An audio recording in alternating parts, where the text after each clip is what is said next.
التي ظهرت في الهند، اللي الآن يسمون أنفسهم الجماعة الأحمدية، ما سامعين؟ الأحمدية يقولون، وعندهم فضائيات وعندهم وسائل إعلام، يقولون نحن مسلمون. وشنو نتبع واحد اسمه ميرزا غلام أحمد. هذا ادعى في زمانه، هلك بحمد الله، ادعى أنه هو المهدي المنتظر، وهو في نفس الوقت المسيح المنتظر.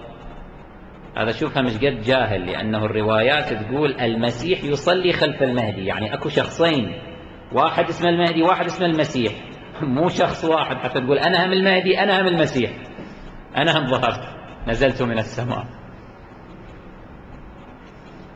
فعلى أي حال هؤلاء الآن منتشرين أيضا في العالم، يسمون أنفسهم الديانة الأحمدية، وإحنا نسميها القاديانية لأنه نسبة إلى تلك المنطقة.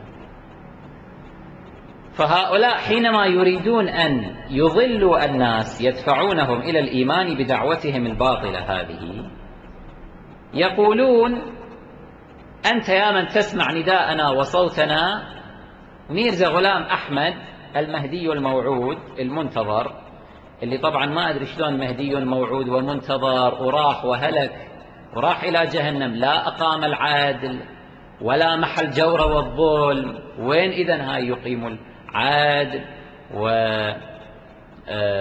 ويملأ الأرض قسطا وعدلا بعدما ملئت ظلما وجورا؟ وين؟ ما سوى لنا شيء.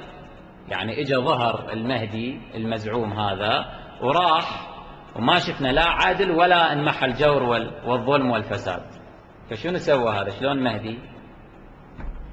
يعني ها هنا كأننا نكذب بكلام رسول الله صلى الله عليه وسلم من أجل تصحيح هذه الدعوات الباطلة.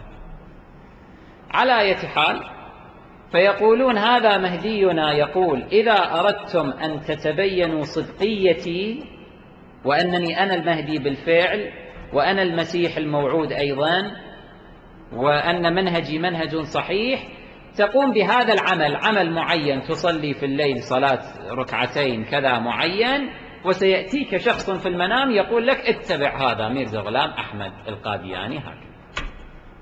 وبالفعل ناس يسوون يشوفون صحيح. شيء عجيب.